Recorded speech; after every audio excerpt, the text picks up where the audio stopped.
Hola y bienvenidos al podcast Conduce con Confianza.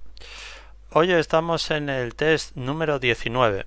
Recordaros que el podcast y todos sus capítulos lo tenéis en la parte de abajo para ver todos los tests de forma continuada y ininterrumpida.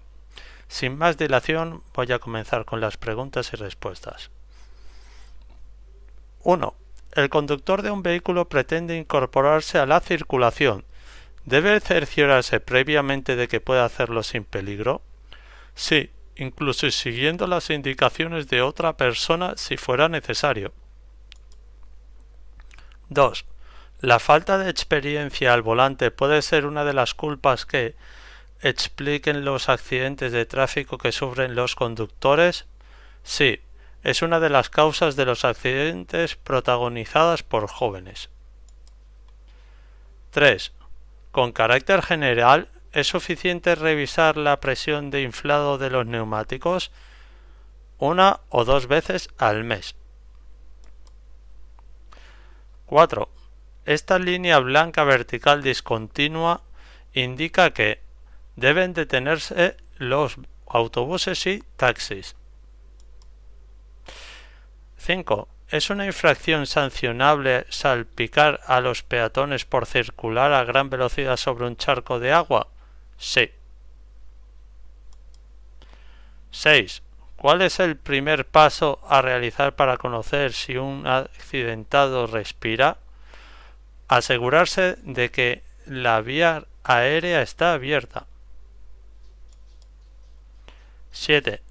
¿Es contrario a la seguridad vial cargar el vehículo con más carga de la que el fabricante indica? Sí, es ilegal. ¿Qué indica la señal? Aconseja no circular a más de 40 km por hora. 9. ¿Se debe por lo general invadir los arcenes de la vía cuando se conduce? No.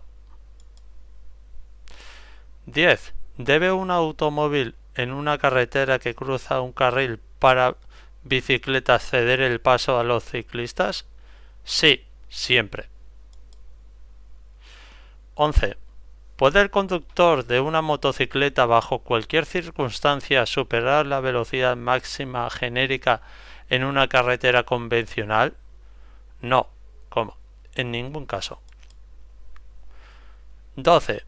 ¿A 100 km por hora por esta vía circula a una velocidad adecuada? Sí, siempre que lo permitan las circunstancias del tráfico y la vía. 13. ¿Se puede realizar una parada en la mediana de una autovía? No, está prohibido. 14. ¿Cómo hay que comprobar el nivel de aceite? Con el motor apagado y frío. 15. ¿Los antihistamínicos más modernos son más seguros para la conducción? Sí, porque provocan menos efectos secundarios. 16. ¿Cuál es la tasa máxima de alcoholemia permitida para un conductor de vehículo de transporte escolar? 0,15 miligramos por litro de aire expirado. 17. ¿Deben los conductores de ambulancia llevar cinturón de seguridad en servicio no urgente en vías dentro de poblado? Sí, deberán llevarlo siempre. 18. ¿Qué indica la marca con una P y una N a cada lado de una aspa? Proximidad de un paso a nivel. 19. ¿Qué debe hacer un conductor en relación al alumbrado para mejorar la visibilidad con lluvia muy intensa? Encender la luz de cruce. 20. ¿Qué significan dos luces amarillas intermitentes en el semáforo de una intersección? Obligación de extremar la precaución. 21. Ante esta situación, con un semáforo en amarillo intermitente, ¿qué debo hacer? Detenerme para dejar pasar al peatón y luego reanudar la marcha. 22. ¿Es obligatorio llevar iluminada la placa posterior de matrícula durante la noche?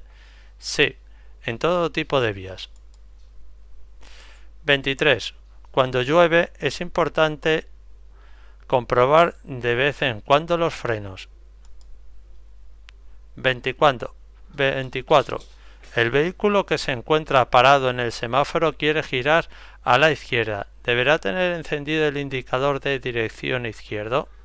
Sí, obligatoriamente. 25. En vías con tráfico denso, ¿se puede hacer uso del claxon? No, salvo que sea estrictamente necesario. 26. Las operaciones de carga y descarga se llevarán a cabo procurando evitar ruidos y molestias innecesarias. 27. El motorista lleva el casco desabrochado. ¿Es correcto? No, debe ir ajustado a la cabeza y abrochado. ¿Las gripes, los resfriados y las alergias afectan a la conducción? Sí, y sus efectos resultan tan familiares que a veces se olvidan de los síntomas.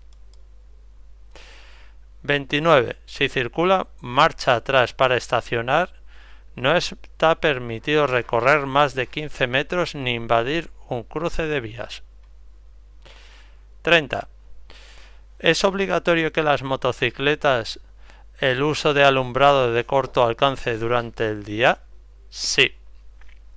Bueno, ya hemos respondido todas las preguntas hasta el número 30. Muchas gracias por ver el vídeo hasta el final. Espero que haya sido un poco de ayuda.